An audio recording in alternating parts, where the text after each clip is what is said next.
कि कुछ ऐसा इंसिडेंट हुआ जिसने आपको पूरी तरह से बदल दिया? जिसने बदल दी कई इंसानों की पहचान, इसी का नाम बांटो मुस्कान। लोग तो वीकेंड्स में बड़ा पार्टी शार्टी क्लब व्लब सब जाते हैं। जो भीख मांग रहे वो किसी मजबूरीवश भीख नहीं मांग रहे, उनको लगता है कि ये एक बहुत आसान सा तरीका है पैसे कमाने का। एक ऐसी आदत आपकी जिसको आप बदलना चाहते हो, तो मैं किसी के आगे हाथ नहीं फैलाऊंगा। ग्लो टॉक्स का मतलब आपके लिए क्या है? तो कभी ऐसा हुआ किसी ने आपको चीट किया हो? बस आपका 2 मिनट चाहिए। पर जिनका है जीवन में और वो लोग यहाँ छोड़ कर आ रहे हैं, तो क्या कभी उनके घर वालों से बात करने की कोशिश नहीं की? ये बिल्कुल रियलिटी है आपकी जिंदगी का सबसे बड़ा सबक? कि नहीं, हमारे पास समय नहीं है। कि माँ बाप का दिल से करो सम्मान, उन्हें ना करो वृद्धा आश्रम को दान, क्योंकि वो ईश्वर का दिया हुआ है सबसे खूबसूरत वरदान। कभी घर आकर के रोए हैं या उस मोमेंट को फिर से याद करके आपकी आंखों में आंसू आए हैं? करते क्या किसी की लाइफ कोई ऐसा है जिसकी कम्प्लीटली चेंज हो गई हो? उनमें से कई बच्चे आज सीए और डॉक्टर्स हैं। Oh wow! मुस्कान बांटना आसान है या फिर दर्द छुपाना? तो कभी ऐसा हुआ किसी ने आपको चीट किया हो? मुझे उसके बाद कभी कभी ऐसा भी फीलिंग आता था कि क्यों मैंने इनकी मदद की। इस मदद के लिए पैसों की जरूरत नहीं, दिल की जरूरत है। कि एक माँ बाप 5-6 बच्चों को पाल सकता है, पर 5-6 बच्चे मिलकर भी एक माँ बाप को नहीं रखते हैं। कभी ऐसा आपको लगा कि अब मैं नहीं कर पाऊंगा? सर मैंने देखा कि आपने गिफ्ट अ मील एक नया मुहिम स्टार्ट किया है। ये क्या प्रोग्राम है? इस कॉन्सेप्ट को प्लीज बताइए। सबसे वो टफेस्ट या वो बहुत ही दरिद्रता वाला कोई ऐसा इंसिडेंट था कि किस हद तक गरीबी जा चुकी है?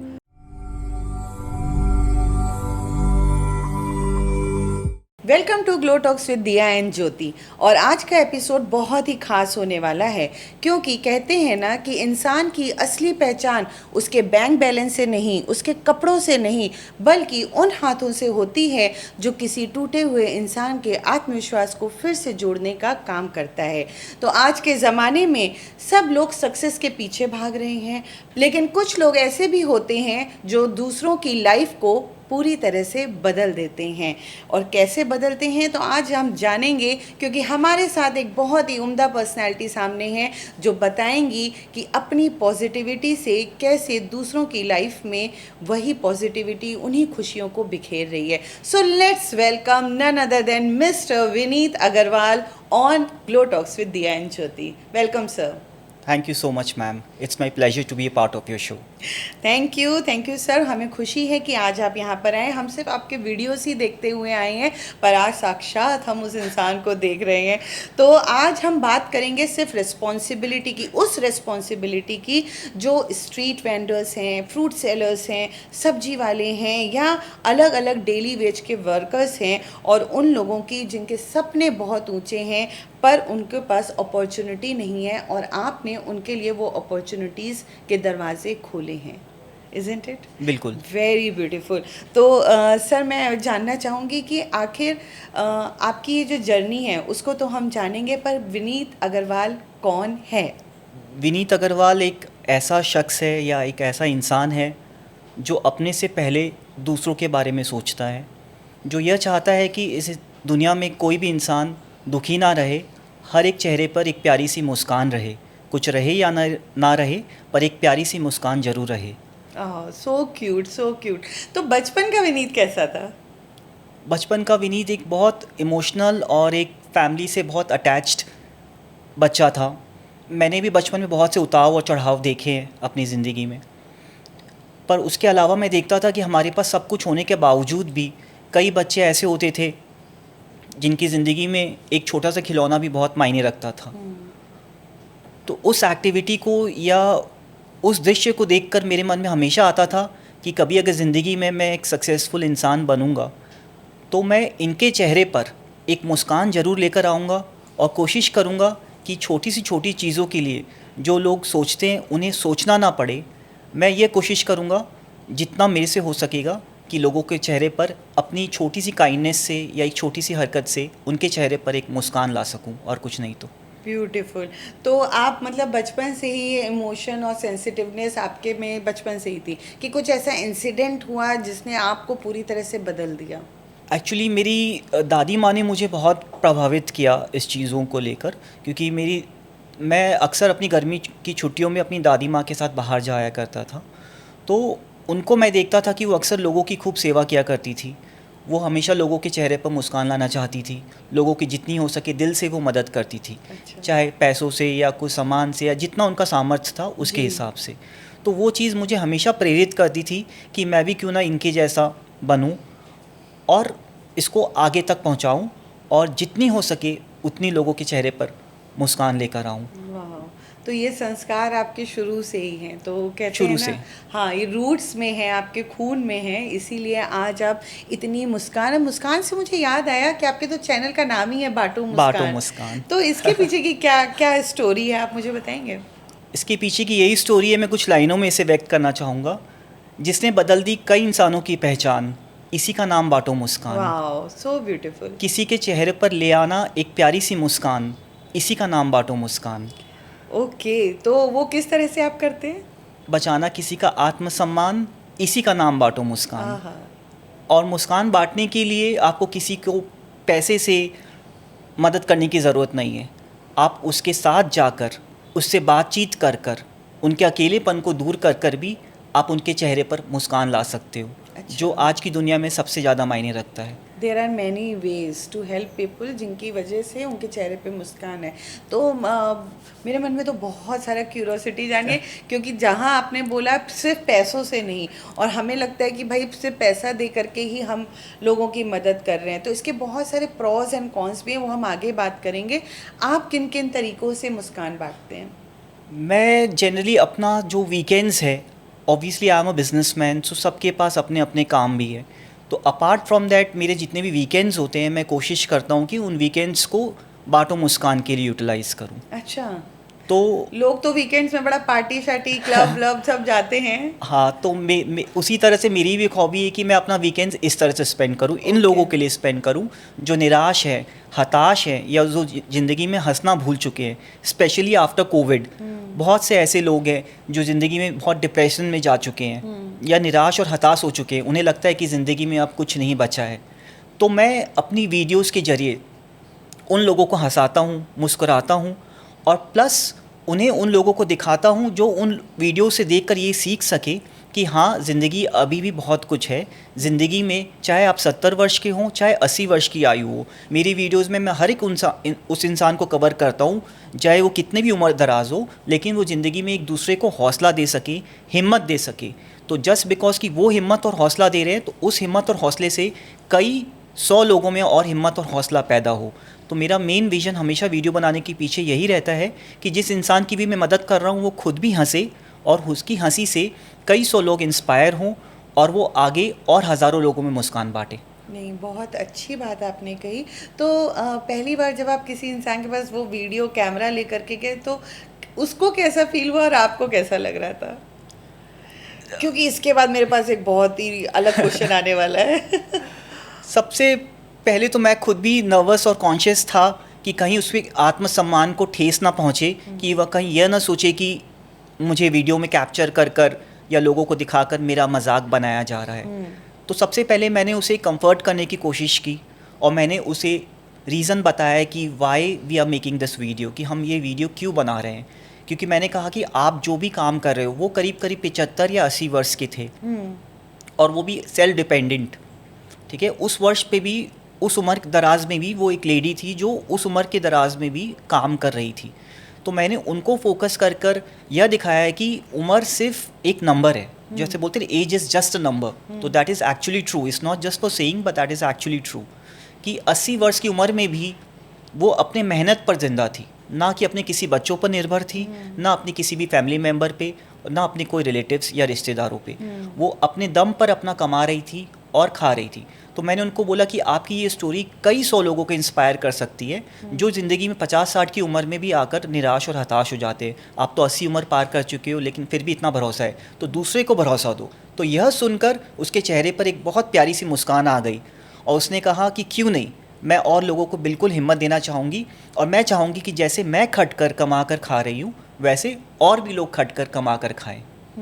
जो मैंने आपके वीडियोस में देखा है, आपने उन लोगों की मदद नहीं की है जो भीख मांग रहे हैं, जो मांगते हैं पैसा।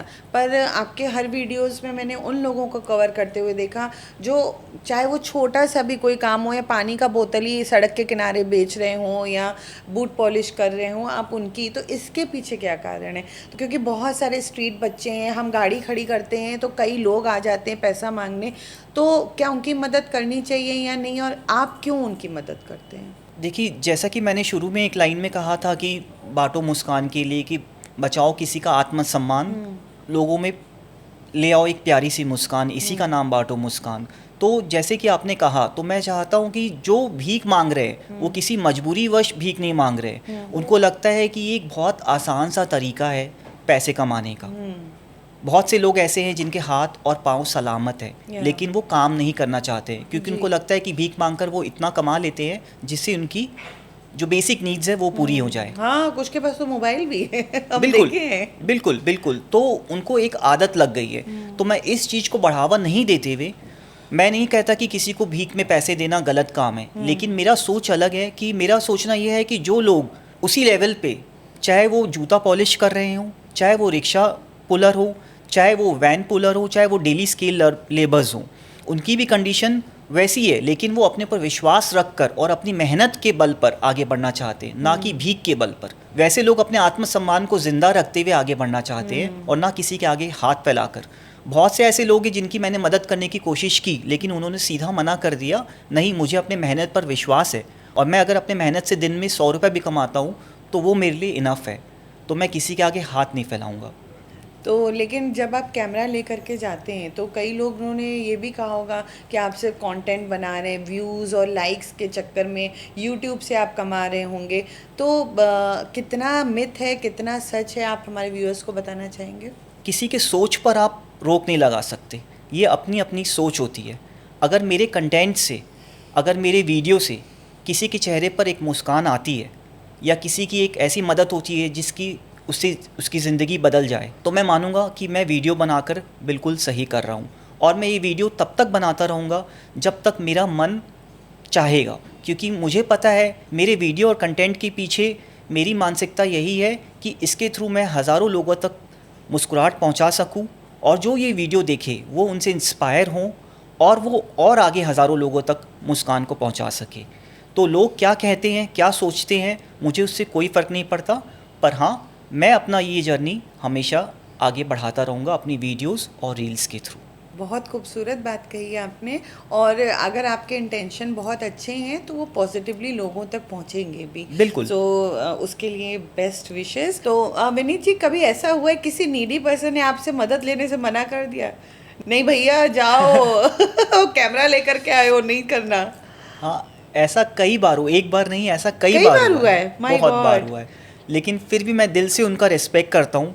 यह नहीं कि उन्होंने मुझे मना किया तो मेरे दिल को ठेस पहुँची, बल्कि मुझे अंदर से एक प्राउड फीलिंग हुआ कि हाँ, कुछ लोग आज भी अपने आत्मसम्मान को ज़िंदा रखते हुए काम कर रहे हैं। बस ये कि वो दुनिया के सामने उजागर नहीं होना चाहते, पर उससे मुझे कोई फ़र्क नहीं पड़ता। यह देखकर मुझे मेरे दिल को बहुत सुकून पहुंचता है कि वो एटलीस्ट सेल्फ डिपेंडेंट है, अपने बल पर ज़िंदा हैं, अपने बल पर काम कर रहे हैं। वो मेरे इनफ था। भले उन्होंने मुझे वीडियो बनाने दिया या ना दिया, वो उनकी मर्ज़ी थी। आपने बोला कि सिर्फ पैसा नहीं, तो आप मतलब कैसे उनकी हेल्प करते, मतलब उनको सामान लेके दे देते, मतलब क्या करते, मुझे वो जानना था।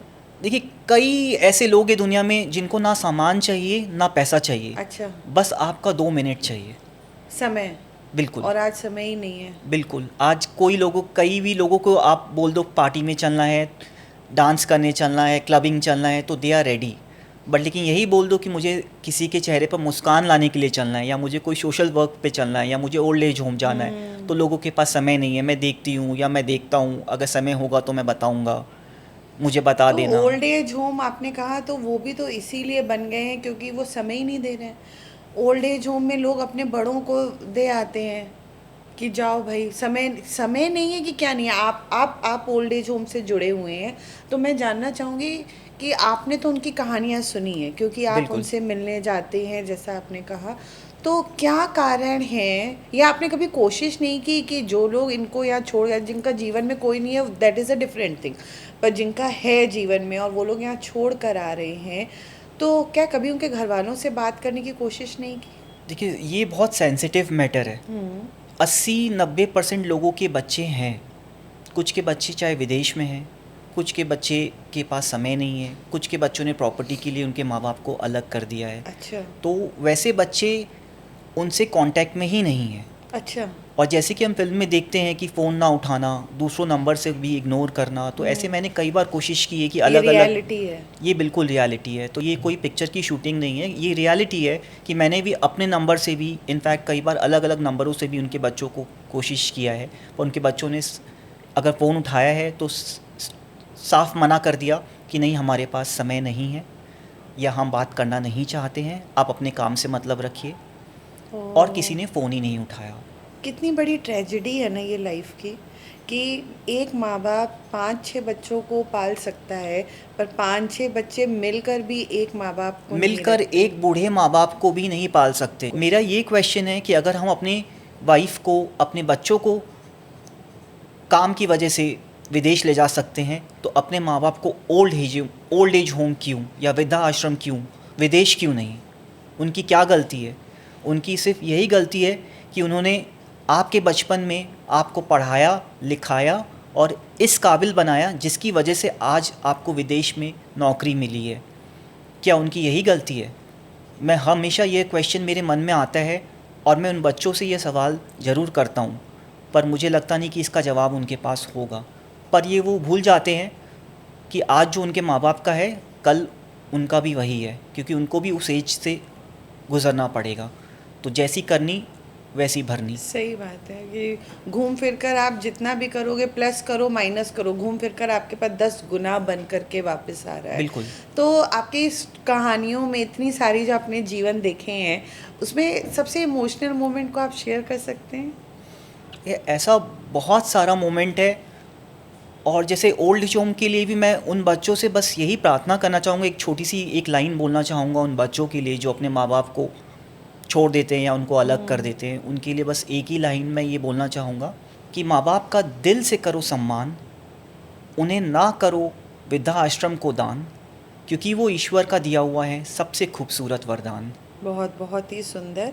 और कभी घर आकर के रोए हैं, या उस मोमेंट को फिर से याद करके आपकी आंखों में आंसू आए हैं?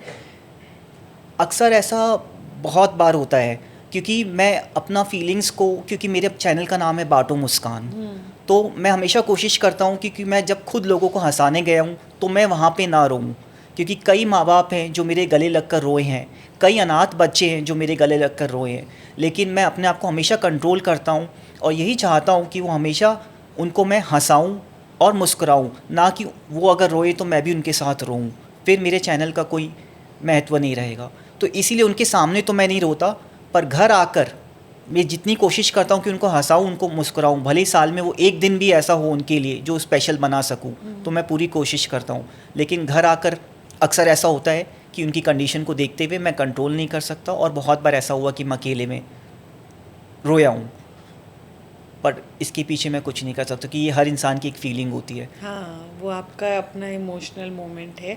तो आपकी मदद से जो भी आप थोड़ा बहुत करते हैं, क्या किसी की लाइफ कोई ऐसा है जिसकी कम्प्लीटली चेंज हो गई हो? कोई बच्चा जिसको पढ़ाने में आपने मदद की हो, या कुछ भी ऐसा कोई मोमेंट है? ऐसे बहुत सारे एग्जाम्पल मैंने, जो मैं सोचता हूँ, पर भगवान ने मुझे इस लायक बनाया, और मैं भगवान का दिल से शुक्रिया अदा करना चाहता हूँ कि उसने मुझे यह चीज़ मेरे अंदर बचपन से भरी कि मैं किसी इंसान के इस काम में आ सकूँ कि उसकी ज़िंदगी बदल सकूँ। तो ऐसे बहुत सारे बच्चे हैं जो स्ट्रीट वेंडर्स से बचपन से, जिन्होंने, मैं खुद जब स्कूल में था तो मैं इनको वीकेंड्स में अपने घर में बुलाकर किसी न किसी लालच के वश पढ़ाता था, क्योंकि वो शैतान बच्चे थे, तो वो पढ़ना लिखना नहीं चाहते थे, और ना उनके माँ बाप भी अफोर्ड नहीं कर सकते थे कि वो कोई ट्यूशन्स पढ़े, वो सरकारी स्कूल में पढ़ते थे। तो उनको मैं बच्चों को अपने घर में बुलाता था वीकेंड्स में और उनको पढ़ाता था। अच्छा। तो उनमें से कई बच्चे आज CA और डॉक्टर्स हैं। Oh wow. तो मेरा एक छोटा सा कंट्रीब्यूशन अगर उनकी लाइफ को इतना बड़ा पहचान और इतनी बड़ी चेंजेस ला सकता है, तो उससे बड़ा प्राउड मोमेंट मेरे लिए कुछ भी नहीं है। तो आज आपको पहचानते हैं कि पहचानने उनके से माँ मना बाप कर देंगे? नहीं, ये चीज़ मैं दिल से अपने आप को या उनको थैंक यू बोलना चाहूँगा कि उनके माँ बाप भी आज भी मुझे पहचानते हैं। वो बच्चे आज भी आकर मेरा पाँव छूते हैं और कहते कि सर आप नहीं होते तो शायद हम यहाँ नहीं होते, पर लेकिन उनकी मेहनत के वजह से वो, या मेरी वजह से नहीं, वो अपनी खुद की मेहनत के वजह से, मेरा एक छोटा सा रोल था जो मुझे एक बहुत प्राउड फीलिंग देता है। और ऐसी एक छोटी सी और एग्जांपल है कि एक जो मैंने जैसे कहा कि मैं बुज़ुर्गों की भी मदद करता हूँ, तो एक 80 साल की महिला है जिनका वीडियो मेरे चैनल पे पूरा कवर है। हम उसे ज़रूर दिखाएंगे यहाँ हाँ, पे। उनका ट्रेन एक्सीडेंट में उनका पाँव कट गया था। अच्छा। तो उसके बाद वो लाचार हो गई थी कि क्योंकि उनका मानना था कि वो मरते दम तक अपनी मेहनत के बल पर जिएंगी और अपनी मेहनत के बल पर ही मरेंगी। अच्छा। तो जब उनका पाँव कट गया तो वो बहुत निराश और हताश हो गई और उन्होंने सोचा कि शायद वो अब कभी भी काम नहीं कर पाएंगी। पर मैंने उसकी इस हिम्मत को ज़िंदा रखने के लिए एक संस्था से मैं जुड़ा हुआ हूँ जिसका नाम महावीर सेवा सदन है और जिनका सपना है विकलांग मुक्त भारत। अच्छा। तो उस सपने से जुड़कर मैंने उनका पाँव लगवाया और उनको ये मानो एक नई ज़िंदगी और एक नई उम्मीद आ गई उनके चेहरे पर और उन्होंने फिर से काम करना चालू कर दिया। तो ये मैं मानता हूँ कि मतलब वो जो नकली पाँव होते हैं वो आप लोग की संस्था ने उनका इलाज किया? उनके पाँव लगवाए और उनको वापस से आत्मसम्मान और आत्मविश्वास दिया कि हाँ अभी भी ज़िंदगी ख़त्म नहीं हुई है, मैं दोबारा तो खड़ी हो फिर सकती से हूँ। काम कर रही हैं? वो फिर से अभी just recently she passed away, oh. Just few months. तो ये बात कितने टाइम पुरानी है आपकी? ये 2 साल पुरानी बात है। 2 साल हाँ, पुरानी। 2 साल पहले मैंने उनका पाँव लगवाया था, 2-3 साल पहले। अच्छा। और दिल से उनकी सेवा की थी। किसी का फ़ोन आए या ना आए, उनका डेली मेरे घड़ी पे आज भी मेरा फ़ोन उनका फ़ोन का इंतज़ार करता है, पर वो इस दुनिया में अब नहीं है। लेकिन हर रोज़ वो मुझे ठीक 5:30 से 6 बजे के बीच में उनका फ़ोन मेरे फ़ोन पे ज़रूर आता था। वो एक झोपड़ी में रहने वाली महिला जहाँ की ना कोई इलेक्ट्रिसिटी, ना कोई पंखा, ना कोई लाइट, लेकिन उनको मैंने एक छोटा सा कीपैड फ़ोन गिफ्ट किया था और उस फ़ोन से डेली 5:30-6 बजे कोई मुझे फ़ोन करे या ना करे, कोई मेरा हालचाल पूछे या ना पूछे, पर वो ज़रूर ये फ़ोन करके पूछती थी कि हाँ बेटे तुम कैसे हो, तुम्हारे घर में सब कैसे हैं। ना मुझे पैसा मांगती थी, ना कोई राशन पानी, ना कोई सामान। उनका बस यही रखता था कि तुम अपना रखना ध्यान। और हर दिन का नियम था कि तुम्हारे मम्मी पापा कैसे हैं, तुम कैसे हो, घर में सब ठीक है, बस इतना कॉन्वर्सेशन था। ये एक छोटी सी बात लेकिन कितना बड़ा इम्पैक्ट कर देती है लाइफ में। बिल्कुल बिल्कुल, उनसे एक अलग ही रिश्ता था। आज भी मेरा फ़ोन 5:30-6 बजे सोचता है कि हाँ आज उनका फ़ोन आएगा, पर अनफॉर्चुनेटली अब ऐसा कभी ज़िंदगी में होगा नहीं। लेकिन भगवान उनकी आत्मा को शांति दे। जी जी बिल्कुल। तो कभी ऐसा हुआ किसी ने आपको चीट किया हो? ऐसा बहुत बार हुआ है और मुझे उससे बाद कभी कभी ऐसा भी फीलिंग आता था कि क्यों मैंने इनकी मदद की। अच्छा। क्योंकि कई लोगों का ऐसा हुआ है, कई बच्चों को आप देखोगे आजकल बच्चों का, पर उन बच्चों की गलती नहीं है, जो उनको गाइड कर रहे हैं उनकी गलती है। उनको क्या है कि बच्चों को नंगे पांव सड़क पर छोड़ देते हैं फटे हुए कपड़े में। तो कई बार ऐसा हुआ है कि मैंने उनको नई चप्पलें दिलाई हैं, नए कपड़े दिलाए हैं और यह प्रॉमिस भी उनसे, यह वादा भी उनसे लिया कि बच्चों जब भी नेक्स्ट मैं आपको देखूं तो आपको इन नए कपड़ों में देखूं, ना कि फटे हुए कपड़े में देखूं, इन नई चप्पलों में देखूं, ना कि नंगे पाँव देखूं। पर ऐसा नहीं हुआ। ऐसा हुआ कि उन्हीं बच्चों को मैं अगर अगले हफ्ते वापस से सेम जगह पर देख रहा हूँ तो मैं देख रहा हूँ कि कोई फ़ायदा नहीं कि वो उसी फटे हुए कपड़े में और बिना चप्पल के घूम रहे हैं। तो मतलब आपके नए वाले दिए हुए बेच देते होंगे? बेच और देते उसके हैं या बाद- क्या करते हैं वो मुझे नहीं पता, लेकिन वो सोचते हैं कि अगर वो चप्पल पहनेंगे या अच्छे कपड़े पहनेंगे तो कोई नहीं भीख नहीं देगा।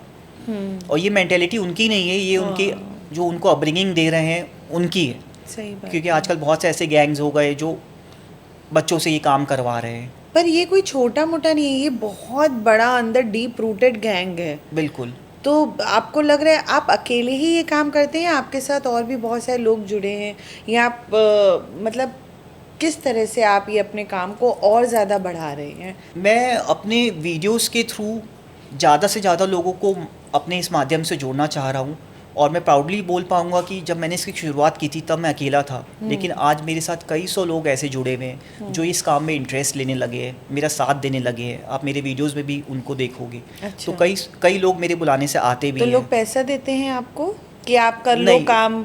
बाटो मुस्कान में कोई भी किसी से पैसे से मदद नहीं लेता। अच्छा। हमारे जो भी आएगा फिजिकली आओ, हमारे साथ चलो, अपने हाथ और अपने पाँव जितना हो सके उनकी सेवा करो। अच्छा। तो पैसों से मदद नहीं लेता बाटो मुस्कान, सिर्फ उनकी लेता है कि समय वो अपना समय दें। दो, वॉलेंटियर करो। अगर किसी कोई अगर मुझे बोलता भी कि भैया मुझसे 10,000 ले लो या मुझसे 20,000 ले लो और ये स्पेंड तुम कर लो, हम ऑफिस में ही बैठे हैं, हम ऑफिस गरम में में बैठे नहीं हैं, मेरे पास जाएंगे। टाइम नहीं है, तो वो 10 और 20,000 वो अपने पास रखो।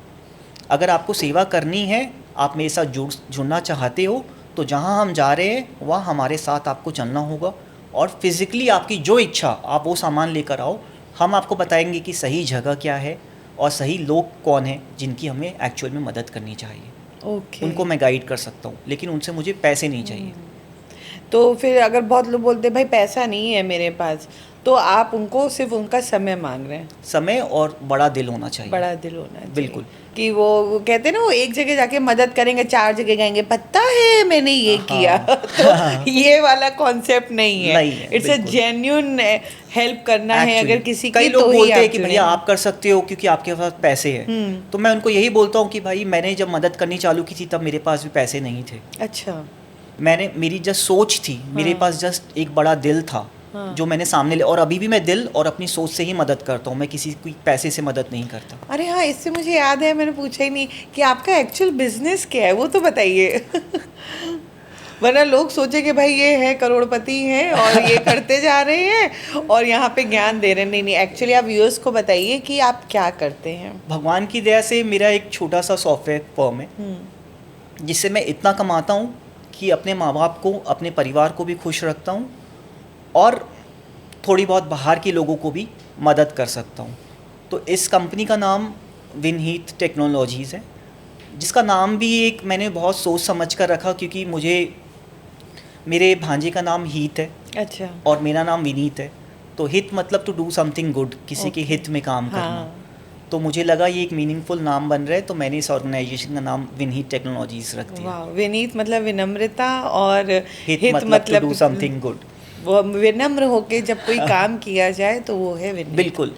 तो ये कंपनी से भी बहुत सपने लेकर मैंने चालू किया और भगवान की जैसे मैंने आपको बोला कि मुझे फ्यूचर का तो पता नहीं, पर अभी इतनी स्टेबल है कि अपने परिवार को, अपने घर वालों को भी मैं खुशी दे पा रहा हूँ और समाज के उन लोगों को तक भी हंसी और मुस्कान पहुँचा सक रहा हूँ जिनको एक्चुअल में ज़रूरत है। तो कहते हैं ना, साईं इतना दीजिए मैं भी भूखा ना रहूं, साधु ना भूखा जाए। बिल्कुल। तो इस सेइंग को आप बखूबी पूर्ण रूप से आप अपने जीवन में उतारे हुए हैं। बहुत बहुत ही सुंदर। तो क्या लोग ऐसा बोलते हैं कि अगर आपको इतनी हेल्प करनी है तो आप वीडियोस भाई क्यों बना रहे हो? ये सवाल ना आप देखोगे आपके वीडियोस में कमेंट भी होंगे ऐसे हैं भाई तुमको करनी है मदद करो, दाएं हाथ से करो, बाएं हाथ को पता नहीं चले। बहुत सारी बातें हैं इन सबको लेकर के।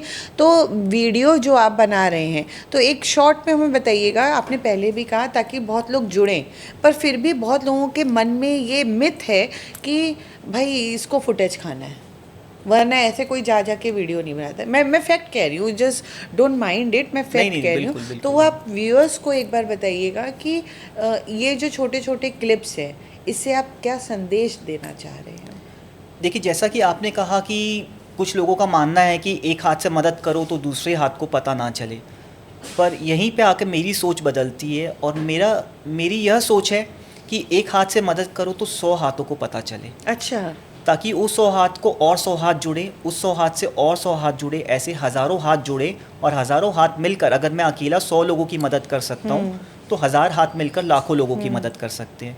तो यही सोच के साथ मैं वीडियो बनाता हूँ और मैं प्राउडली अभी फिर से बोलूँगा कि मेरे वीडियो बनाने से मैंने कई ऐसे लोगों को इंस्पायर किया है जो मेरे इस मुहिम से जुड़े और मेरे साथ आज कंधे पे हाथ रख कर हर एक दिशा में जहाँ मैं जाता हूँ मेरे कंधे पे हाथ रख कर यह काम वो भी और आगे बढ़ा रहे हैं। तो ये आपकी सच्ची भावना ही है जो लोगों को खींच रही है आपकी बिल्कुल तरफ। बिल्कुल। तो एक चीज़ मैंने बहुत देखी है लोगों में कि जो फ्रूट सेलर होते हैं या सब्जी वाले होते हैं, तो उनसे तो हम लोग 5-10 रुपए का बार्गेन कर लेते हैं और मॉल में जा कर के भैया 300 का है तो 300 और GST प्लस अलग से दे देंगे, सब दे देंगे, वहाँ कुछ नहीं कह पाते। तो ऐसे लोगों से आप क्या कहना चाहेंगे? ऐसे लोगों की मानसिकता के लिए मैं कुछ नहीं कहना चाहूँगा, क्योंकि अगर हम ऑनलाइन शॉपिंग करते हैं तो वहाँ पे बार्गेनिंग का ऑप्शन नहीं रहता। बार्गेनिंग तो छोड़िए, वो डीलर का भी हाँ, 12-15 रुपए बिल्कुल, ले लेता है। और बिल्कुल। वो 12-15 रुपए हम दूसरों को नहीं मदद करने के लिए दूसरों को देंगे। वो 12-15 की जगह अगर वो 20 रुपए भी एक्स्ट्रा होता है तो हम बिना सोचे समझे हम आज तुरंत ब्लिंकिट कर देते हैं। यही, लेकिन अगर हम नीचे जाते हैं तो हमें ये ऑप्शन मिलता है, इसीलिए हम इसका यूटिलाइज करते हैं कि नहीं, मैं अगर वो 20 बोल रहा है तो मुझे 15 करना है, भले वो कितना भी मजबूर इंसान हो, कितना भी गरीब हो, कितना भी मजबूर हो। क्योंकि कई लोग ऐसे हैं जो कमाने के लिए नहीं, जो अपनी दिनचर्या के लिए, जो अपना घर चल सके, डेली वेजेस वेंडर आज भी दुनिया में ऐसे बहुत सारे हैं जो कि कमाने के लिए नहीं बैठते बल्कि अपने दिन का खर्चा निकालने की, कम से कम वो काम से वो अपना परिवार का पालन पोषण कर सके। भले ही उससे वो सेविंग्स कर सके या ना कर सके, उनको ये नहीं पता, लेकिन हमें ये पता है कि उनकी कमाई कितनी है या किस हद तक और वो मेहनत कर रहे हैं। लेकिन फिर भी हमारा मन नहीं मानता उससे बार्गेनिंग करने का, तो हम उनसे बार्गेनिंग ज़रूर करते हैं क्योंकि हमारे पास ऑनलाइन में बार्गेनिंग के ऑप्शन नहीं है। तो मैं जस्ट इतना कह सकता हूँ लोगों को कि इस मामले में कि अपनी सोच बदलिए, उनसे बार्गेनिंग बिल्कुल मत कीजिए। जो वो पैसे अगर वो वाजिब दाम ले रहे हैं तो उन्हें वो वाजिब दाम बिल्कुल आप दीजिए। 10 रुपए बढ़ा के ही दे दो बेचारे, या इतनी 2-5 धूप रुपये में बढ़ा कर, और खड़े। कभी कभी मैं ऐसा भी बोलूँगा अगर आपको ज़रूरत नहीं भी है तो आप कुछ ना कुछ सामान उनसे ज़रूर लीजिए, क्योंकि हम ऐसे भी फालतू की शॉपिंग ऑनलाइन में बहुत सारे करते हैं जो हमारी यूज़लेस, जो प्रोडक्ट्स हमारे लिए यूज़लेस है, फिर भी हमको पसंद आ गया तो जस्ट हमने ले ऑर्डर लेते कर हैं, दी। हाँ। तो उसी मानसिकता को ज़िंदा रखते हुए अगर हम सड़क से भी जा रहे हैं और कोई ऐसा मजबूर इंसान हमें मिलता है कुछ बेचते हुए, उसके हालातों को देखते हुए ही उनके आत्मसम्मान को ज़िंदा रखने के लिए हम उनसे कुछ सामान खरीद सकते हैं। ज़रूरी नहीं कि वो सामान हमें ज़रूरत है। जी हाँ, तो क्या अगर हर एक फैमिली किसी भी एक स्ट्रीट वेंडर से सामान लेती है तो क्या इस तरह से धीरे धीरे आप समाज में कुछ बदलाव ला सकते हैं? मेरा मानना है कि बिल्कुल, क्योंकि अगर एक इंसान एक परिवार का भी करेगा तो अगर 1000 इंसान जुड़ जाएंगे तो मतलब हज़ारों परिवार की ज़िंदगी बदल सकती है। वो भी एक पॉवर्टी लेवल से निकल सकते हैं। तो उन्हें ये मौका मिलना बहुत ज़रूरी है, और मैं दिल से गुजारिश करूँगा हर एक इंसान से कि एटलीस्ट ज़्यादा नहीं तो एक परिवार की अपनी ज़िंदगी में ज़रूर मदद करे और उनकी ज़िंदगी को ज़रूर बदले। बिल्कुल बिल्कुल, ये सबको ही करना चाहिए। और कहते हैं ना कि भारत का पैसा, गवर्नमेंट क्या क्या करेगी बेचारी, वो इतनी पॉलिसीज़ तो निकाल रही है, पर अगर हम अपनी तरफ से कोशिश नहीं करें तो ये भारत सशक्त भारत नहीं बनेगा। इसीलिए एक जन की मदद करे तो इस तरह से भारत में कुछ बदलाव समाज में आ सकता है। ये बहुत ही अच्छी बात है। तो आप मुझे बता सकते हैं वो 5 सिंपल तरीके, अगर कोई फैमिली को लोकल वर्कर्स को सपोर्ट करना हो तो 5 ऐसे तरीके बताइए बड़े सिंपल से कि हमारी डेली लाइफ भी हैम्पर नहीं हो और हम उसकी मदद भी कर लें। मतलब बहुत लोग हैं ऐसे हैं कि जो चाहते हैं मदद करना, पर फिर भी नहीं भाई टाइम ही नहीं मिल रहा है, क्या करें, ये बहुत सारे बहाने आ जाते हैं। तो उनके लिए, व्यूअर्स के लिए बताइए 5 सिंपल तरीके जो लोकल वर्कर्स की मदद कर सकते हैं। टाइम नहीं है, वो सिर्फ एक बहाना है, क्योंकि फ़ोन पे ऑर्डर करने के लिए भी हमें टाइम चाहिए होता है। तो वह समय फ़ोन पे ना बर्बाद कर मेरा जो 5 चीज़ें जो मैं बोलना चाहूँगा कि ज़रूर समय निकाल कर लोकल वेंडर से सामान ज़रूर ख़रीदिए। दूसरा चीज़ ये बोलना चाहूँगा कि उनको अपने फ्रेंड्स, दोस्तों और परिवार को भी रेकमेंड कीजिए ताकि वो भी जाकर उनसे सामान ख़रीद सके। तीसरी चीज़ कि उनसे किसी भी प्रकार से बार्गेनिंग ना करें। अगर वे वाजिब दाम ले रहे हैं तो उन्हें उचित दाम देकर ही उनसे सामान खरीदें। चौथी चीज़ मैं यह बोलना चाहूँगा कि ख़ास करके त्योहारों के समय पे उनसे ज़रूर जुड़िए और उनसे सामान ज़रूर लीजिए। और पांचवी चीज़ यही कि बाँटो मुस्कान, उनको एक रिस्पेक्टफुली बात कीजिए और उनके चेहरे पर एक प्यारी सी मुस्कान लेकर आइए। और वो मुस्कान मैं आपको गारंटी देता हूँ कि जो आप उनके चेहरे पर मुस्कान लेकर आएंगे तो आप वही मुस्कान अपने घर पर भी, अपने चेहरे पर भी लेकर आएंगे। तो एक बार उनसे ज़रूर शॉपिंग कीजिए और अपने चेहरे पर मुस्कान ज़रूर लेकर आइए। वाह, वेरी वेरी ब्यूटीफुल। सर, आपने कहा कि आप महावीर सेवा सदन से जुड़े हुए हैं और जहाँ पे ये लोग आर्टिफिशियल लिम्स को लगाते हैं, तो मतलब वहाँ कैसे आपसे कनेक्ट किया जाए? मतलब कोई अगर हमें दिख रहा है तो हम कैसे आपसे कनेक्ट करें या क्या करना चाहिए हमें उस समय? देखिए, मेरे से कनेक्ट करने के लिए मैं सिर्फ एक मैसेज या एक कॉल दूर आप मेरे चैनल पे जाकर मुझे कहीं पे भी एक मैसेज कर सकते हो। यह महावीर सेवा सदन जो है उसका मैं एक बहुत छोटा सा पार्ट हूँ। वो एक बहुत बड़ी ऑर्गेनाइजेशन है जिसको हमारे कलकत्ता के रिटायर्ड सीनियर सिटीजन्स और बिजनेसमैन ने शुरू किया एक बहुत ही बड़े सपने के साथ कि विकलांग मुक्त भारत।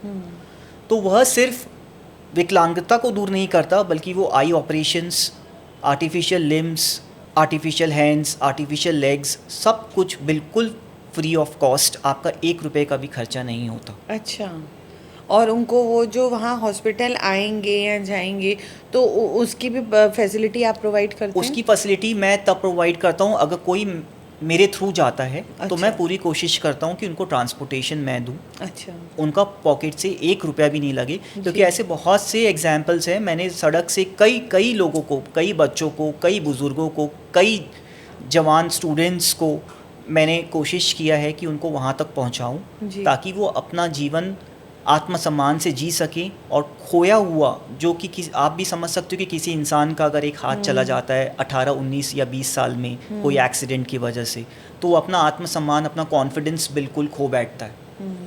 ऐसे सही एक बात छोटा है। सा एक एग्जाम्पल है, एक स्टूडेंट था जो क्लास 12 में, रास्ते में लौटते वक्त उसने अपना ट्रक एक्सीडेंट हुआ और उसने अच्छा। अपना पूरा लिम्ब से लेके पूरा एक लेग खो दिया। अच्छा। और he was a brilliant student. अब हमें समझ भी नहीं आ रहा था कि हम क्या करें या ना करें। जब मुझे उसके बारे में पता चला, तब मैंने उसको महावीर सेवा सदन का रास्ता दिखाया और कोशिश की कि उसकी वो पाँव लगा सके, जितनी हो सके उसका आत्मविश्वास आज पूरी तरीके से लौट आया है। अच्छा। और वो अपनी ज़िंदगी में पढ़ाई आगे कर रहा है, और मुझे पता है कि वो इतना ब्रिलियंट स्टूडेंट है कि वो आगे जाकर बिल्कुल सक्सेसफुल बिजनेसमैन हो, डॉक्टर हो, इंजीनियर हो, जो उसकी इच्छा वो ज़रूर बनेगा। अभी वो क्या पढ़ रहे हैं?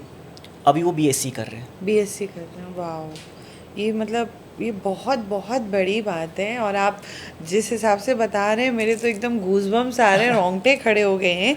तो इस खूबसूरत इनिशिएटिव में आम लोग कैसे कंट्रीब्यूट कर सकते हैं?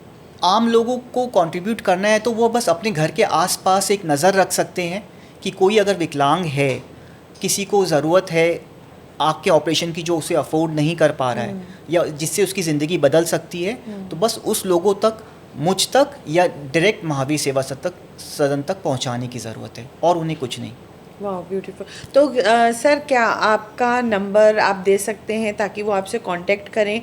और बाटो मुस्कान चैनल को मैं व्यूअर्स से कहना चाहूँगी, आप बाटो मुस्कान चैनल को ज़रूर सब्सक्राइब कर लीजिए, ताकि आपको जो भी मैसेज करना हो आप सर को बताइए। आप इस पॉडकास्ट में कमेंट लिख करके भी, अगर आपके आसपास कोई भी ऐसा दिख रहा है जिसको एक्चुअल में मदद की ज़रूरत है और आप नहीं कर पा रहे हैं, तो आप विनीत जी से ज़रूर कनेक्ट कर सकते हैं। एम आई राइट सर? बिल्कुल, बिल्कुल। तो आप कमेंट करिएगा और सर उसका ज़रूर से जवाब देंगे और आपको सही मार्गदर्शन भी देंगे उसका।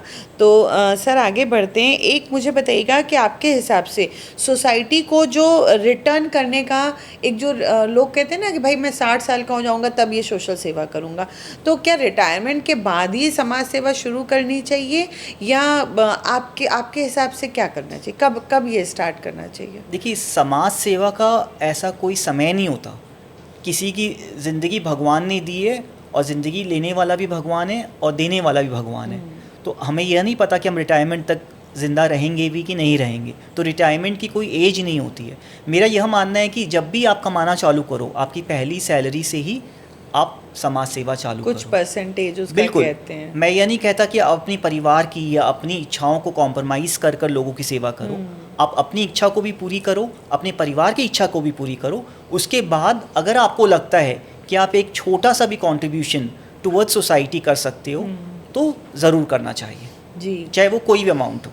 हाँ, और It doesn't वो matter. गुरु ग्रंथ साहिब में भी बोलते हैं ना कि 10वां वो 10% अपना ज़रूर ऐसी सेवा में लगाना चाहिए। तो पहली सैलरी से ही, जैसे सर ने कहा कि 10 रुपये भी हो तो उसका 10% एटलीस्ट समाज सेवा में ज़रूर देना चाहिए। बिल्कुल, और वो खुशी से, किसी के कहने पे नहीं, किसी से कहने पे नहीं, कोई प्रेशर में आके नहीं, अपने मन से, तभी वो असली खुशी मिलेगी। सर आपके वीडियोस में मैंने देखा है, आपके जो कंटेंट में वो जो लाइंस होती हैं, बड़ी खूबसूरत लाइंस आप देते हैं।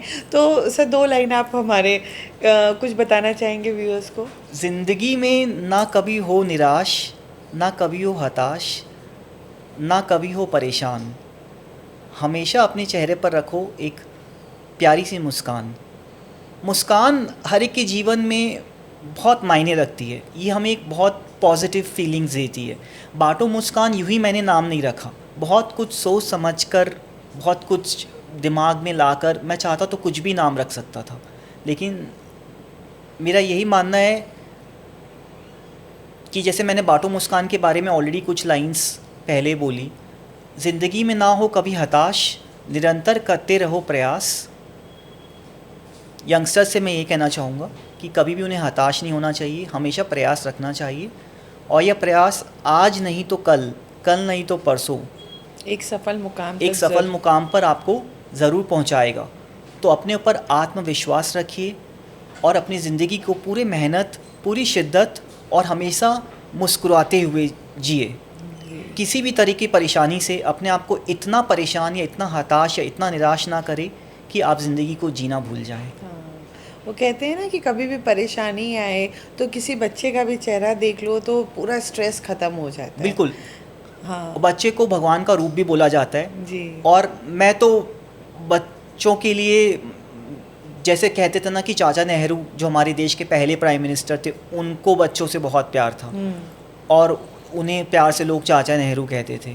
तो पता नहीं उन्हीं की तरह मुझे भी बच्चों से बहुत प्यार है। और आपको विनीत चाचा कहते हैं। बिल्कुल, मैं यही चाहूँगा, क्योंकि सड़क पे चलते हुए बच्चों को भी मैं गोदी उठा लेता हूँ। अच्छा। और किसी भी स्ट्रेंजर, कोई एयरपोर्ट हो, बस स्टॉप हो, बस स्टेशन में, एक बार बच्चों को ज़रूर गोदी उठा के प्यार ज़रूर करता हूँ। ये बड़ा खूबसूरत है आपका। तो भाई अगर किसी के बच्चे परेशान करें तो विनीत चाचू के यहाँ भेज दे। मैं हर एक जन से यही बोलता हूँ, मैं अपने फ्रेंड्स को भी ये बोलता हूँ कि किसी का भी बच्चा परेशान कर रहे हैं, तुम लोग को अपना मी टाइम चाहिए तो बच्चों को मेरे पास छोड़ दो। इस पॉडकास्ट का ये एक फ़ायदा ज़रूर है। लोग क्या करेंगे मुझे नहीं पता, पर हाँ जो न्यूली मैरिड कपल हैं और जिनको बेबी हुए हैं वो आपके लिए ज़रूर कांटेक्ट करने वाले हैं। भैया संभाल लेना चाचा जी। बहुत खूबसूरत। जोक्स अपार्ट, पर ये बहुत अच्छी बात है कि आप बच्चों पर, बड़ों के साथ, सबके साथ आप यूँ घुल मिल जाते हैं। क्यों? क्योंकि आपकी भावना बहुत ही श्रद्धा पूर्ण है और बहुत ही सच्ची है। तो एक मेरे मन में एक सवाल आया कि बिजनेसमैन के लिए एक लाइन, जो वो अपनी आलीशान गाड़ियों में जा रहे हैं, सब कुछ कर रहे हैं, तो उनके लिए आप क्या कहना चाहेंगे कि क्या करना चाहिए ऐसा कि समाज में सबसे ज़्यादा अगर कोई कहते हैं सुधार ला सकता है, तो जिनके पास ऑलरेडी भगवान ने बहुत कुछ दिया है तो उनको ही आगे बढ़ कर के ऐसे लोगों की मदद करनी चाहिए। पर मेरे ख्याल से 10% लोग ही ऐसा कर पाते। तो आप ऐसे बड़े बिजनेसमैन से क्या कहना चाहेंगे? देखिए, जैसा कि मैंने पहले भी कहा कि इस मदद के लिए पैसों की ज़रूरत नहीं, दिल की ज़रूरत है। तो मैं बिजनेसमैन हो या कोई जॉब करने वाला व्यक्ति भी हो, मैं, क्योंकि यह डिपेंड सिर्फ अमीरों पे नहीं होता या एक सफल इंसान के ऊपर नहीं है किसी की मदद करना।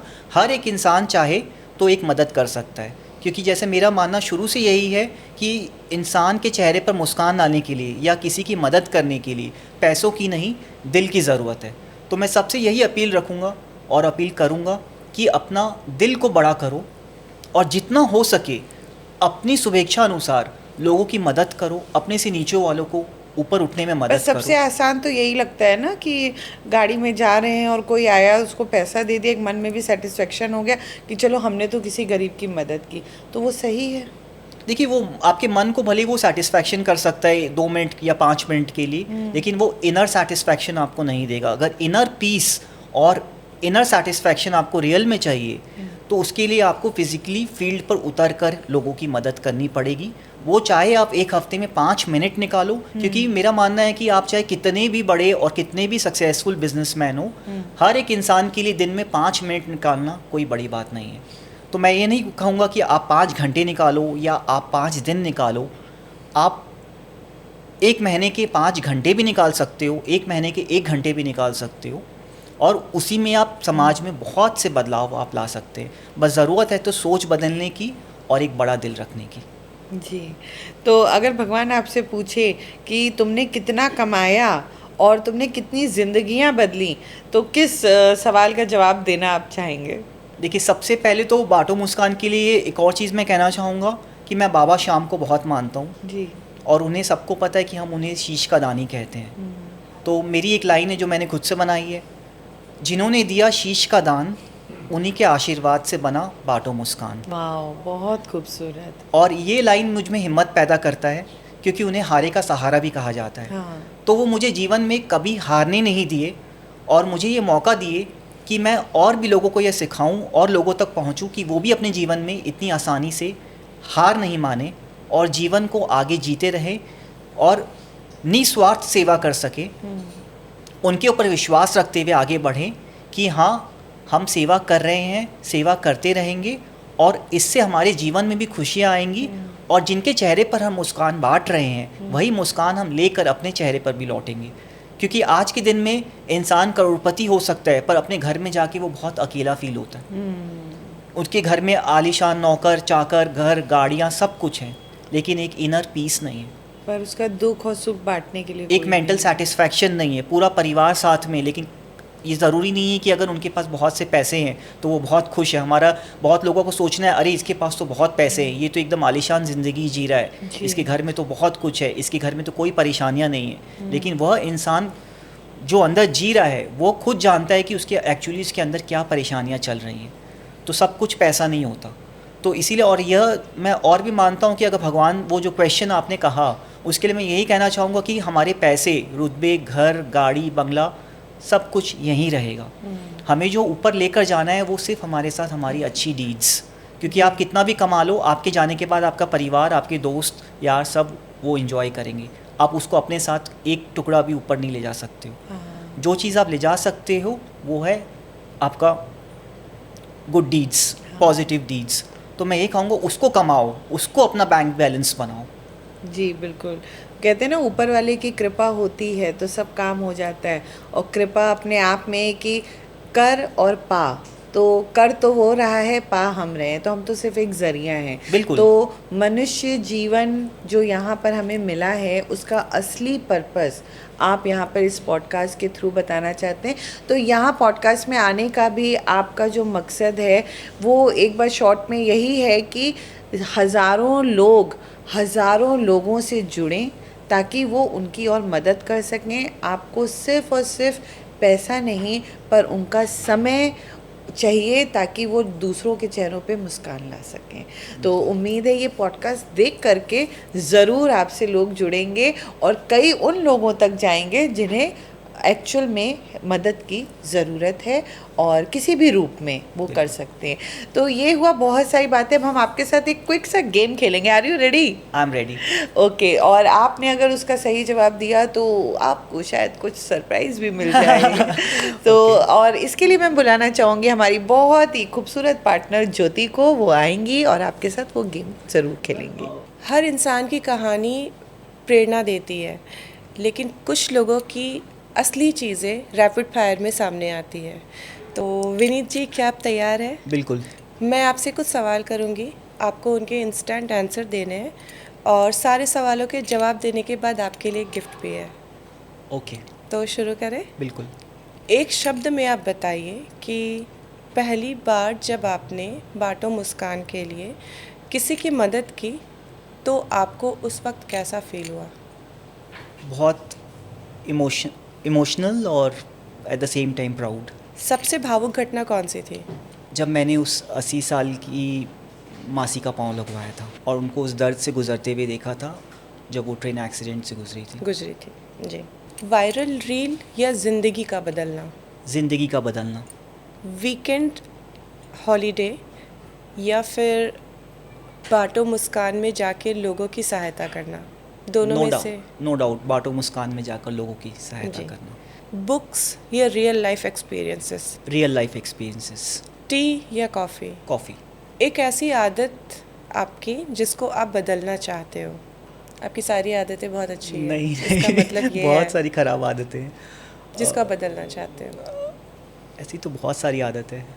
काम को ज़्यादा प्रायोरिटी नहीं देता हूँ, मतलब लेजीनेस। हाँ, आप इस आदत को बदलना चाहते हैं। काम को टालने की आदत को। ओके। ग्लो टॉक्स का मतलब आपके लिए क्या है? अपनी ज़िंदगी को उजागर कर अपने अंदर की जो भी भाव हैं लोगों तक पहुंचाना। एक लाइन जो हर इंसान को याद रखनी चाहिए? एक लाइन जो हमेशा लोगों को याद रखनी चाहिए कि हमें भगवान ने भेजा है सिर्फ अपनी लाइफ में खुश अपनी लाइफ को एंजॉय करने के लिए नहीं, बल्कि औरों की लाइफ को भी बेहतर बनाने के लिए। तो उसे बेहतर बनाइए और उनकी ज़िंदगी में भी मुस्कान लाइए अपनी ज़िंदगी के साथ साथ। आपकी ज़िंदगी का सबसे बड़ा सबक क्या था? मेरी ज़िंदगी का सबसे बड़ा सबक था कि किसी पे भी अंधविश्वास मत करो, विश्वास करो पर अंधविश्वास मत करो। मुस्कान बांटना आसान है या फिर दर्द छुपाना? मुस्कान बांटना। दर्द छुपाना आसान नहीं है। नहीं। ह्यूमैनिटी या success? Of course humanity. Money या इम्पैक्ट? इम्पैक्ट। लीडर या वॉलंटियर? लीडर। कोलकाता या world? World. Sky is the limit. Smile या सेल्फी? स्माइल। फेम या फुलफिलमेंट? फुलफिलमेंट। गिव या रिसीव? It's give. एनजीओ या फैमिली? बोथ। होप या fear? Hope. कभी ऐसा आपको लगा कि अब मैं नहीं कर पाऊँगा? ऐसा कभी लगा आपको? ऐसा बहुत बार लगा, क्योंकि बहुत सारे ऐसे मौके आए जब मैं किसी की मदद करने के लिए एक्चुअल फील्ड पर उतरा, पर मैंने अपने आप को अकेला पाया और वहाँ पे ज़रूरत थी बहुत सारे लोगों की या बहुत सारे हैंड्स की, पर मेरे पास उस वक्त कोई नहीं था। तो मुझे लगा कि शायद मुझे इस एक्टिविटी पे गिव अप कर देना चाहिए, पर उसी क्षण मुझे मेरा सपना याद आया जो है बाटो मुस्कान। तो मैं सोचा इस सपने को चाहे कोई मेरा साथ दे या ना दे, या मेरा सपना है और मुझे इसे पूरा करना है, तो मैं कभी भी ज़िंदगी में हार नहीं मानूंगा। ये तो बहुत अच्छी बात है। अगर आपको एक दिन के लिए सुपर पावर मिल जाए तो आप क्या करोगे? सुपर पावर अगर मुझे मिल जाए तो मैं पूरी दुनिया में मुस्कान ही मुस्कान बांटना चालू कर दूँगा। शायद हर बच्चों और हर बुजुर्गों के चेहरे पर स्माइल रहेगी। स्माइल रहेगी। स्टेज स्पीच या ground work? Ground work. 1 crore donation और 1 crore volunteers? 1 crore volunteers. Sir, मैंने आपके बहुत सारे फेसबुक और इंस्टा के रील्स देखे हैं। उसमें आप जो भी वीडियोस डालते हो, आप उसके साथ एक कैप्शन डालते हो। तो मुझे एक कैप्शन ने बहुत इंस्पायर किया है, शायद कुछ भगवान मुझे इतना देना। तो आप क्या वो बता सकते हो कौन सा है? हमारे व्यूवर्स को प्लीज़ बताइए। बिल्कुल, कि भगवान बस मुझे इतना देना कि किसी की मदद करने से पहले मुझे सोचना ना पड़े। अगर आज आपके सामने वो बच्चा खड़ा है जिसकी मुस्कान से आपने बाटो मुस्कान की शुरुआत की, तो आप उससे क्या कहना चाहोगे? उससे मैं यही कहना चाहूँगा कि जैसे मैंने उसके चेहरे पर मुस्कान लेकर आई है, वैसे ही उन जैसे वो हज़ारों लाखों के बच्चों के चेहरे पर मुस्कान लेकर आए। बहुत खूब so it's a Vineet give and sir. Take. Give and take. बहुत खूब विनीत सर, आपने हमारे सारे सवालों के जवाब बहुत अच्छे से दिए। आई होप कि इनका जो आज पॉडकास्ट देख रहे हैं, इनसे बहुत इंस्पायर होकर के वो भी इनकी तरह बिल्कुल जो ज़रूरतमंद लोग हैं उनकी हेल्प कर सकें। सर, चूँकि आपने हमारे सारे सवालों के जवाब बहुत अच्छे से दिए, बहुत सारे लोगों को आज आप इंस्पायर कर रहे हो, तो आपके लिए up for grabs from Rinki Agarwal की तरफ से एक गिफ्ट है। तो विनीत सर, ये आपके लिए up for grabs from Rinki Agarwal की तरफ से। Thank you so much. Thank you Rinki Agarwal, up for grabs. Thank you Rinki Agarwal, up for grabs, for appreciating. Thank you Jyoti, और सर मैनी कॉन्ग्रेचुलेशन, इतना खूबसूरत Thank गिफ्ट you आपको so मिला much. है। Thank you. और जैसे हम आप देख रहे हैं, ये पेड़ हमने इसलिए दिया ताकि आप भी इस तरह से पेड़ जैसे होता है ना, सिर्फ सब कुछ देता है, बिल्कुल। फूल देगा, उसका तना भी यूज़फुल है, उसकी रूट्स भी यूज़फुल हैं, तो आपके इस खूबसूरत काम की, इस नेक दिल काम की जड़ें भी और ज़्यादा मजबूत हो, सिर्फ भारत में ही नहीं पूरी दुनिया में, पूरे संसार में इस काम का नाम हो। तो all the very best wishes. आपका दिल से बहुत बहुत धन्यवाद, बहुत बहुत थैंक यू मैम। तो इसी बात पे एक दो सवाल और हैं, क्योंकि सवाल तो बहुत सारे हैं। इस पॉडकास्ट के बाद भी हम आपसे कनेक्ट कर रहे हैं कि हम किस तरह से और आपकी हेल्प इस कामों में कर सकते हैं। बिल्कुल। तो विल डेफिनेटली डू, क्योंकि हमने अपना एक कहते हैं ना, वो दिन का एक कुछ समय यहाँ पर अब देना शुरू करेंगे ज़रूर से। Very much inspired from you. तो 30 साल के बाद जब लोग ये सोचे आपको याद करना चाहें, तो किस रूप में याद करें? 30 साल के बाद मुझे यह नहीं पता कि मैं रहूँगा या नहीं रहूँगा, लेकिन मैं चाहता हूँ कि मैं अगर रहूँ या ना रहूँ, तो लोग मुझको मेरी मुस्कान से पहचाने। लोग यह कहे कि वो था एक इंसान जो लोगों का करता था सम्मान, वो था एक इंसान जो हर एक बच्चों, हर एक बुज़ुर्ग के चेहरे पर ले आता था एक प्यार भरी मुस्कान। वो था इंसान जो दिल से सभी का करता था एक प्यार भरा सम्मान। इसी तरह से लोग मुझे पहचाने और जाने। ब्यूटीफुल। तो इसी तरह से विनीत जी आपका नाम ज़रूर गोल्डन शब्दों में लिखा जाएगा क्योंकि आप एक्चुअली बहुत नेक काम कर रहे हैं। तो हमारे व्यूअर्स के लिए आप एक चैलेंज दीजिए, एक हफ्ते का एक चैलेंज, और व्यूअर्स आपको बताना है कि इस हफ्ते क्या आपने वो किया, और जिसने वो किया होगा आप उसका वीडियो बना करके ज़रूर शेयर करिएगा। हम उसे बाटो मुस्कान पर भी शेयर करेंगे, बिल्कुल। हम उसे ग्लो टॉक्स पर भी शेयर करेंगे, और हो सकता है आप नेक्स्ट विनिंग कॉन्टेस्ट में भी आ जाएं। तो आप एक सर चैलेंज दीजिए जो हमारे व्यूअर्स करेंगे। ब्लिंकिट छोड़ो, लोकल वेंडर्स को पकड़ो। तो मैं यही एक चैलेंज देना चाहूँगा कि आप ये पूरे हफ्ते, और ये हर एक फैमिली से मेरी गुजारिश है कि ब्लिंकिट से कुछ ना ऑर्डर करें, या कोई भी ऐप से, ऑनलाइन एप्लीकेशन से कुछ भी ऑर्डर ना करें। नीचे जाएं, चप्पल पहने नीचे उतरे और अपने लोकल वेंडर्स को सपोर्ट करें और उनसे ही सामान लें, और वो भी विदाउट बार्गेनिंग। तो इस चीज़ को कितने लोग कर सकते हैं, यह ज़रूर मुझे जानना है। वाह, सो ब्यूटीफुल। तो ये आपका चैलेंज है, बहुत इजी आपने दिया है वैसे। हाँ। तो ज़रूर मैं कहूँगी कि व्यूअर्स आपके वीडियोस हमारे पास जल्द से जल्द आने चाहिए। सर मैंने देखा कि आपने गिफ्ट अ मील एक नया मुहिम स्टार्ट किया है, ये क्या प्रोग्राम है, इस कॉन्सेप्ट को प्लीज़ बताइए। किसी के दिल में जगाना हो एक प्यार भरा एहसास, और अपने ख़ास दिन को बनाना हो और भी ख़ास, तो जुड़ जाइए हमारे मुहिम गिफ्ट मील बाय बाटो मुस्कान के साथ। गिफ्ट मील आपको प्रेरणा देता है, ये आपकी मदद करता है कि आप अपने किसी भी ख़ास दिन को और ख़ास बना सकते हैं, चाहे वो आपका जन्मदिन, आपके माँ बाप का जन्मदिन, या हो आपकी शादी या सालगिरह की खुशी। इसे मिलकर हमारे साथ बांटिए एक गिफ्ट मील के माध्यम से। आप इस कॉन्सेप्ट से कहीं पे भी हमारे थ्रू एक मील गिफ्ट करवा सकते हैं और उसमें अपना सहयोग दे सकते हैं। इसमें सहयोग की ऐसी कोई फ़िक्स राशि नहीं है, आपका जो मन चाहे आप उतना कंट्रीब्यूट कर सकते हो, और उसी कंट्रीब्यूशन से हम आपको बुलाएंगे और आपके ख़ास दिन को और भी ख़ास बनाएंगे। आप यहाँ पे अनाथ बच्चों के चेहरे पर एक मुस्कान ला पाएंगे, बुज़ुर्गों से ढेरों आशीर्वाद पाएंगे, और वहीं कई विकलांगों, वृद्धाश्रम, अनाथ आश्रम, और न जाने कितने लोग जो सड़क पर रहते हैं, जिनको एक वक्त का खाना भी बहुत दुर्लभ से नसीब होता है, तो अपने आप उस दिन पर गिफ्ट मील के माध्यम से उनका पेट भरकर उनसे ढेरों आशीर्वाद पा सकते हैं। और उस आशीर्वाद से मेरा मानना है कि आप ज़िंदगी में हर एक ऊंचाइयों को छू पाएंगे। तो गिफ्ट मील प्रोग्राम के साथ ज़रूर जुड़िए और अपने ख़ास दिन को ज़रूर बनाइए और भी ख़ास, और इन प्यारे और मासूम लोगों के दिल में जगाइए एक प्यार भरा एहसास। वाह, बहुत ही खूबसूरत। तो मतलब अगर आपका जन्मदिन है या कुछ भी एक ओकेशन है, तो आप चाहे 500 रुपये दें, चाहे 1000 रुपये दें, that doesn't matter at all. लेकिन आप चाहते हैं कि आपके नाम से वृद्धाश्रम में या NGOs में किसी भी तरह का एक टाइम का मील या 2 टाइम का या कोई भी राशन कुछ भी हो, तो वो आप लोग पूरी तरह से उसकी मदद करेंगे, यही बिल्कुल। बात है। इसमें पैसा कंट्रीब्यूशन, जैसा मैंने अपनी लाइनों में कहा जी। कि मैटर नहीं करता। अगर आपको 500, हम पहली बात, आप जो भी पैसे देंगे, हम पैसे कहीं भी दान नहीं करेंगे, चाहे वो 500 हो, चाहे वो 5000 हो। हम फिज़िकली उस दिन जाकर, और अगर आप सेम शहर में, अगर आप कोलकाता से ही हो, तो आप भी इस मुहिम में आ सकते हो, और अपने हाथों से हम सब कुछ आपको अरेंज करके देंगे। हाइजीन मील, हम मील का बिल्कुल ध्यान रखते हैं कि वो एक परफेक्ट और एक हाइजीन मील हो। हम जंक फूड यूज़ नहीं करते।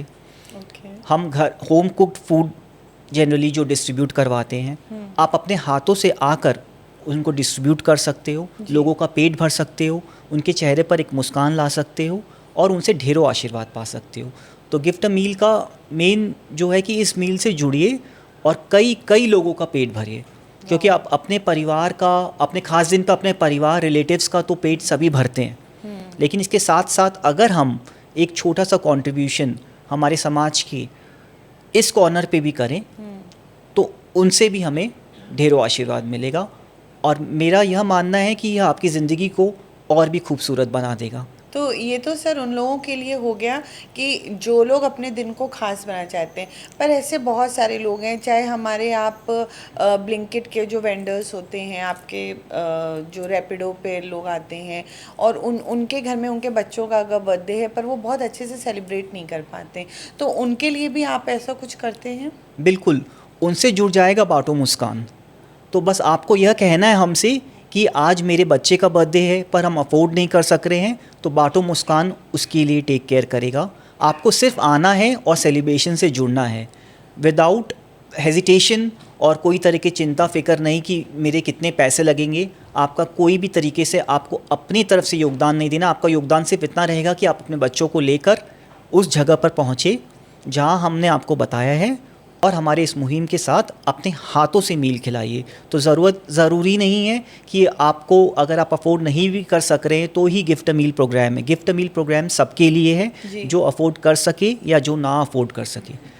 तो इन केस अगर कोई भी है जो चाहता है कि हम ये काम करना चाहते हैं, तो बिना संकोच के, निसंकोच मुझसे जुड़िए, मुझसे कांटेक्ट कीजिए, और मैं आपको फर्दर वे बताऊंगा कि हम कैसे किसी की ज़िंदगी को खूबसूरत बना सकते हैं। वाह, that's a so beautiful concept. तो बिल्कुल हेजिटेट मत करिएगा, और सर से कांटेक्ट करने के लिए सर एक बार आप अपना फ़ोन नंबर बताएंगे? बिल्कुल, इट्स 9830220294। वाह, तो स्क्रीन पर भी दिया गया है, डिस्क्रिप्शन पर भी दिया गया है। विनीत अग्रवाल जी का नंबर है। आपको किसी भी तरह के अगर आसपास में ये लग रहा है कि उन्हें मदद की ज़रूरत है, या आपके घर में कोई मेड है और वो उसको अपने बच्चे का या अपने बड़ों को सम्मान करना है, उनका सेलिब्रेशन करना है, तो भी सर से जुड़ सकते हैं। पर जब भी जुड़िएगा, दिल से जुड़िएगा, किसी भी मतलब से मत जुड़िएगा, किसी भी स्वार्थ से मत जुड़िएगा। एम आई राइट विनीत जी? बिल्कुल बिल्कुल, दिल से हमारे साथ जुड़िए, और हमारे इस सपने का जो कि है बाटो मुस्कान, यानी कि मुस्कान बांटने का, तो हम इसे पूरा विश्व तक ले जा सके, विश्व में हर एक बंदा खुश रहे, हर एक लोग खुश रहें, यही हमारी दिल से चाह है। तो इस चाह में हमारे साथ हमारे हमराही बनिए और हमसे जुड़िए। Thank you so much Vineet ji कि आपके साथ हम जुड़े, आप हमारे पॉडकास्ट में आए, उसके लिए बहुत बहुत धन्यवाद। और हम ज़रूर अपने पॉडकास्ट के ज़रिए भी ये कोशिश करेंगे कि बहुत सारे लोग आपसे जुड़ें और इस मुहिम को, इस मुस्कान को हर चेहरे पे ला सकें। सर, आपका कॉन्सेप्ट इतना खूबसूरत है, बाटो मुस्कान। तो आपने तो बहुत सारे एक्सपीरियंस किए होंगे, पर मुझे जानना है कि इस ज़िंदगी में सबसे वो टफेस्ट या वो बहुत ही दरिद्रता वाला कोई ऐसा इंसिडेंट था कि किस हद तक गरीबी जा चुकी है? हम तो बैठे हैं आलीशान मकानों में, एसी में, हर तरह की सुख सुविधाओं में, पर आप फील्ड पर उतर रहे हो, तो वो कौन सा ऐसा कोई इंसिडेंट है आपकी लाइफ में? ऐसा दिल को छूने वाला और माने रूह कँपाने वाला एक इंसिडेंस है मेरी लाइफ में, जो मैं अपने व्यूवर्स से और आपसे बिल्कुल शेयर करना चाहूँगा, जिससे मुझे पता चलता है कि किस हद तक आज भी इस दुनिया में भुखमरी एग्जिस्ट करती है और हमें किस लिए बाटो मुस्कान को आगे ले जाने की ज़रूरत है। जी। ये एक छोटा सा उदाहरण है जो मेरा रियल टाइम उदाहरण है। मैं एक वेकेशन पे, एक बिज़नेस ट्रिप पे था। वहाँ हमने रात को डिनर किया, और डिनर करने के बाद हमारे पास कुछ रोटियां बच गई। जो मैं सुबह उठा तो मैं देखा कि ये रोटियां बची हुई है। तो मैंने सोचा कि इन रोटियों को मैं फेंकने से अच्छा मैं गाय को खिला दूंगा। तो मैंने वो रोटी अपने साथ पैक की, और मैंने सोचा रास्ते में चलते हुए मुझे कहीं भी कोई गाय दिखेगी तो मैं उनको खिला दूंगा। जी। आगे बढ़ा, होटल से निकला, देखा कुछ गाय रास्ते में बैठी हुई है, तो मैंने उनको रोटी खिलाया। जैसे ही मैंने पहले रोटी गाय के मुंह में दी, दूर से एक बंदा दौड़ते हुए आया और उसने गाय के मुंह से रोटी छीनकर अपने मुंह में डाल ली, और उसका एक ही शब्द था कि भैया मैं इंसान हूँ, मुझे भी भूख लग रही है। उसने मतलब मुझसे कहा कि उसने, आप खिला रहे थे और वो छीन लिया गाय के मुंह से रोटी निकाल कर खाना चालू कर दिया, क्योंकि बोला real incident, it's a real incident. और वो अपने आप को जानवर ही कंसिडर कर रहा था कि सर मैं भी जानवर हूँ, आप इसे नहीं मुझे खिलाइए। तो वो इंसिडेंस मुझे दिल हिलाने वाला था कि किस तरह के भुखमरी एग्जिस्ट कर रही है कि इंसान को एक रोटी भी नसीब नहीं हो रही है। और यहाँ हम अपने घरों में, होटल में, जब भी हम रेस्टोरेंट्स में खाना खाने जाते हैं तो हम कितना खाना हम बर्बाद करते हैं। किसी को देने से अच्छा हम उन्हें नाला में फेंकना ज़्यादा ईजी समझते हैं। तो यह इंसिडेंस ऐसा है कि जो हर एक इंसान को सोचने पे मजबूर कर देगा कि हम क्या कर रहे हैं। और वह लाइन जिसने कही है कि उतना ही लो थाली में, व्यर्थ न जाए नाली में, कितनी सार्थक लाइन है। सही बात है।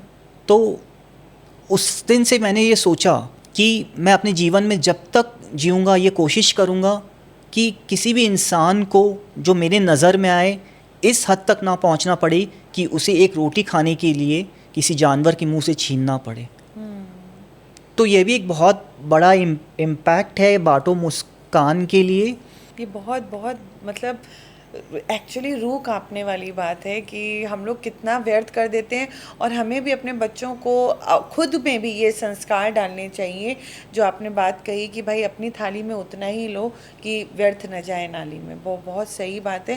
प्लीज़ मैं अपने व्यूअर्स से भी ये कहना चाहूँगी कि नेक्स्ट टाइम से कभी भी अन्न का अपमान ना करें, उतना ही लें जितना आपको ज़रूरत है। और अगर आपके घरों में आपकी ओकेजन्स में कुछ भी बच जाए तो ऐसे बच्चों को ज़रूर दे करके आइए, भले कितना भी समय लग जाए, पर उस खाने को व्यर्थ मत करिए। और यही असली मकसद है बाटो मुस्कान का भी, जो हर जगह अपनी हर छोटी कोशिश से लोगों के चेहरे पे मुस्कान ला रहा है। कि हम कोशिश करते हैं ऐसे लोगों के, हमने ऐसे बहुत से लोगों के चेहरे पर मुस्कान लाई ज़िंदगी में शायद कभी हंसे नहीं थे या हंसना नहीं चाह रहे थे, किसी न किसी वजह से अंदर ही अंदर घुट रहे थे। पर मैंने मेक श्योर किया कि अपने दर्द को छुपा कर उनके चेहरे पर मैंने एक चैलेंज की तरह लिया कि मुझे उनके चेहरे पर मुस्कान लानी है, मतलब लानी है, चाहे उसके लिए मुझे अपना कितना भी कीमती समय देना पड़े। और मैं भगवान के आशीर्वाद से, अपने माँ बाप के आशीर्वाद से इतना सक्षम हुआ कि मेरे यह सपना और मेरी यह सोच कामयाब हुई, और मैं कई सौ नहीं कई हज़ारों लोगों के चेहरे पर मुस्कान लेकर आया, जो मेरा सपना है। और इस सपने को मैं मरते दम तक जीऊँगा। जब तक मैं हूँ तब तक बाटो मुस्कान है, और बाटो मुस्कान हमेशा लोगों के चेहरे पर मुस्कान लाता रहेगा, चाहे वो दिल से हो, चाहे वो अपनी जेब से हो।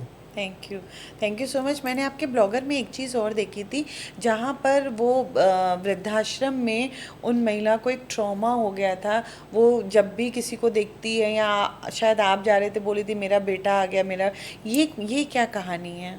मैम, जैसा मैंने आपको पहले भी बताया दिया जी कि आज के ज़माने में हमारे पास हमारे बच्चों के लिए, हमारी वाइफ के लिए, हमारे फैमिली के लिए टाइम है, लेकिन हमारे माँ बाप के लिए हमारे पास 2 वक्त भी नहीं है कि हम उनसे 2 वक्त प्यार से बातें कर सकें या 2 वक्त बोल सकें। तो ऐसा एक छोटा सा, जैसे मैंने आपसे कहा कि मैं बहुत सारी NGO से, ओल्ड एज होम से और अनाथ आश्रम से जुड़ा हुआ हूँ। तो यह ओल्ड एज होम हमारे कलकत्ता में ही एग्जिस्ट करता है। अच्छा। जहाँ पे एक वृद्ध महिला हैं जो कहीं बिहार से हैं।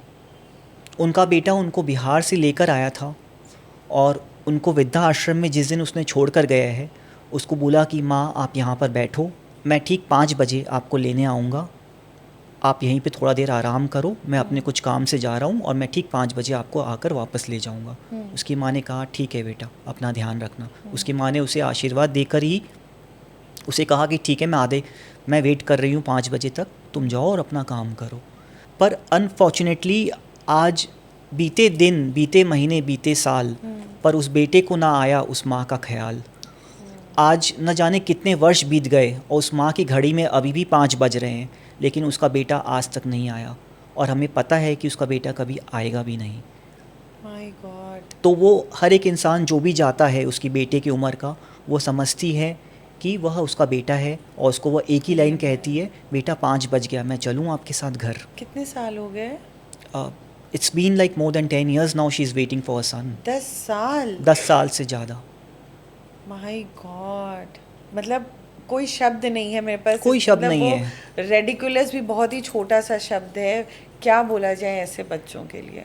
नहीं छोड़ना चाहिए ऐसे बच्चों को। मैं जैसे कि मैंने अभी एक लाइन कही कि बीते महीने, बीते दिन, बीते साल, उस बेटे को ना आया अपनी माँ का ख्याल, और मुझे पता नहीं कभी आएगा भी कि नहीं आएगा, लेकिन उस बेटे को यह नहीं भूलना चाहिए कि उसके सपने को पूरा करने के लिए न जाने उसके माँ और बाप ने अपने कितने सपने तोड़े होंगे, अपनी कितनी एफडीज तोड़ी होंगी, अपने आराम पर न जाने कितना कॉम्प्रोमाइज़ किया होगा। बिल्कुल। और आज अगर वो अपने जीवन में सक्षम है, अपने जीवन में इस लायक है कि वो 2 पैसे कमा रहा है और अपने परिवार को एक नया जीवन दे रहा है, या अपने परिवार के साथ एक फुल्ली लग्जरी लाइफ जी रहा है, तो उसे यह नहीं भूलना चाहिए कि अगर उसके माँ और बाप उसके हाथों में पेंसिल नहीं थमाते उसके गुरुजन उसको नहीं पढ़ाते तो वो शायद इस मुकाम पर नहीं पहुंचता। तो कभी भी ज़िंदगी में दो लोगों को नहीं भूलना चाहिए दोस्तों, अपने माँ बाप को और अपने गुरुजन को, क्योंकि उनकी वजह से ही जो कुछ भी हम हैं आज, इनकी वजह से ही हम हैं। माँ बाप सही ने बात हमें है। ज़िंदगी की शिक्षा दी और हमारे गुरुजन ने हमको फ़िज़िकल एजुकेशन की शिक्षा दी, जिसकी वजह से ही हम आज बड़ी बड़ी कंपनियों में या अपना खुद का बिज़नेस करने में सक्षम हो रहे हैं।